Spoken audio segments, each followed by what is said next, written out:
साल 2014 से अच्छे दिन आएंगे का नारा शुरू हुआ। साल 2019 में ये नारा मैं भी चौकीदार हूँ और मोदी है तो मुमकिन है। अब 2024 मोदी का परिवार, मोदी की गारंटी और इस बार 400 के पार पहुंच गया। अब की बार मोदी सरकार से अब की बार 400 पार तक कैसे बीजेपी गढ़ती है ऐसे नारे जो जुबा पर चढ़ जाते हैं। क्यों विपक्षी अटैक को ही प्रधानमंत्री मोदी बना लेते हैं अपना हथियार। तो आइए जानते हैं विस्तार से। तो सबसे पहले नमस्कार, आप देख रहे हैं न्यूज़रा और मैं आपके साथ विपिन। 2024 लोकसभा चुनाव में बीजेपी की नज़र हैट्रिक लगाने पर है। प्रधानमंत्री नरेंद्र मोदी के नेतृत्व में पार्टी लगातार तीसरी बार केंद्र की सत्ता पर काबिज होने की कवायद में जुटी है। इसके लिए पार्टी ने अब की बार 400 का पार का नारा दिया है। इसके साथ ही पार्टी मोदी की गारंटी का भी जोर शोर से प्रचार कर रही है। ये कोई पहली बार नहीं है जब बीजेपी नेतृत्व में आकर्षक टैगलाइन यानी कि नारों से जनमानस में अपनी दावेदारी और मजबूत करने की कोशिश की है। आकर्षक नारों का इस्तेमाल करना बीजेपी के लिए 2014 से ही एक प्रमुख रणनीति रही है, जब वे पहली बार अब की बार मोदी सरकार के नारे के साथ सत्ता में आए थे। फिर 2019 में चुनाव में मोदी है तो मुमकिन है नारे ने सुर्खियां बटोरी। दोनों ही चुनाव बीजेपी ने शानदार तरीके से जीता। बीजेपी ने 2014 में अपना चुनावी अभियान कांग्रेस के नेतृत्व वाली यूपीए सरकार के दौरान हुए कथित भ्रष्टाचार और महंगाई आदि मुद्दों पर केंद्रित किया था। उस समय पार्टी ने अच्छे दिन का वादा किया। हालांकि इसके बारे में विपक्ष का दावा है कि पिछले 10 वर्षों में कभी नहीं आया। 2013 के अंत में जब देश में भ्रष्टाचार, बेरोजगारी और राष्ट्रीय सुरक्षा के मुद्दे समाचार पत्रों में छाए हुए थे, ऐसे वक्त में बीजेपी ने प्रधानमंत्री उम्मीदवार नरेंद्र मोदी के टैगलाइन दी, अच्छे दिन आने वाले हैं, जिसका उस चुनाव में गहरा असर नजर आया। अब की बार मोदी सरकार जैसे वन लाइनर ने पार्टी के लिए जादू का काम किया। 2014 के आसपास सोशल मीडिया के उदय ने भी बीजेपी को इस चुनावी रणनीति को सही रफ्तार दी। इसका रिजल्ट ये हुआ कि पार्टी ने 543 लोकसभा सीटों में से 282 सीटें जीतकर अपना ऐतिहासिक जनादेश हासिल किया था।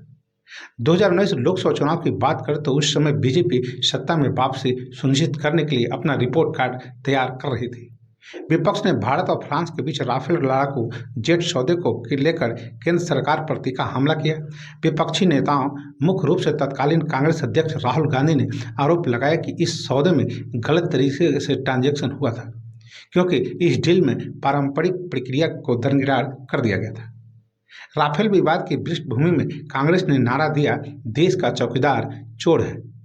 राहुल गांधी ने आरोप लगाया कि प्रधानमंत्री मोदी ने अपने पूंजीवादी दोस्तों को कथित अनुचित लाभ दिया था। प्रधानमंत्री मोदी पर कांग्रेस के इस हमले का बीजेपी की ओर से करारा जवाब दिया गया। इसमें बीजेपी नेताओं से लेकर कार्यकर्ताओं और समर्थकों ने सोशल मीडिया का इस्तेमाल किया। उन्होंने अपने सोशल मीडिया प्रोफाइल नाम के आगे मैं भी चौकीदार जोड़ दिया। दिलचस्प बात यह है कि प्रधानमंत्री मोदी ने जैसे ही इस कैंपेन को लॉन्च किया, कुछ ही घंटों बाद मैं भी चौकीदार अभियान दुनिया भर में ट्विटर के टॉप ट्रेंड में आ गया। राहुल गांधी को उनके चौकीदार चोर है कमेंट पर बैकफुट आने के लिए प्रधानमंत्री ने करारा वार किया। उन्होंने कांग्रेस नेता पर चौकीदारों के समुदाय को नीचा दिखाने का आरोप लगाया। मोदी ने कहा कि चूंकि उनके विरोधियों में उनका नाम सीधे लेने की हिम्मत नहीं है, इसलिए वो ऐसे नारों का सहारा ले रहे हैं जिन्होंने हर चौकीदार को संदेह के घेरे में डाल दिया है। इसके अतिरिक्त प्रधानमंत्री ने 2019 के लोकसभा चुनाव से पहले मोदी है तो मुमकिन है का नारा भी दिया। इसमें पाकिस्तान के खिलाफ की गई सर्जिकल स्ट्राइक की कार्रवाई और विकास के रिकॉर्ड पर जोर दिया गया। इसका काफ़ी असर हुआ और बीजेपी ने 2019 चुनाव में जबरदस्त प्रदर्शन करते हुए 300 पार का आंकड़ा हासिल किया। बीजेपी हमेशा से विपक्षी हमलों को भी अपने कैंपेन का हिस्सा बनाती रही है। कुछ ऐसा ही 2024 आम चुनाव से ठीक पहले देखने को मिला। बीजेपी की ओर से परिवारवाद के मुद्दे पर विपक्षी पार्टियों को घेरने पर आरजेडी सुप्रीमो लालू प्रसाद यादव ने करारा अटैक किया। उन्होंने प्रधानमंत्री मोदी के परिवार पर कमेंट किया। बता दें कि पटना में लालू प्रसाद यादव इंडिया ब्लॉक की रैली को संबोधित करते हुए वंशवादी राजनीति का मुद्दा उठाने के लिए प्रधानमंत्री मोदी पर निशाना साधा। और पूछा कि प्रधानमंत्री का परिवार क्यों नहीं। बस फिर क्या था, प्रधानमंत्री मोदी ने आरजेडी मुखिया की इस बात पर करारा पलटवार करते हुए कहा कि 140 करोड़ भारतीय उनका परिवार है। इसके बाद ही बीजेपी के शीर्ष नेताओं ने मोदी का परिवार अभियान शुरू किया। इसके साथ ही बीजेपी 2024 के चुनावी अभियान में मोदी की गारंटी पर खास फोकस कर रही है। इसमें प्रधानमंत्री मोदी के उन वादों का जिक्र किया जा रहा है जिन्हें उन्हें पूरा किया है। प्रधानमंत्री मोदी ने कहा, मोदी की गारंटी का मतलब गारंटी का पूरा करने की गारंटी, जो इस कैंपेन का केंद्र बिंदु बन गया है। बीजेपी लगातार गारंटी का इस्तेमाल केंद्र सरकार के ओर से पूरे किए गए वादों को बताने के लिए कर रही है।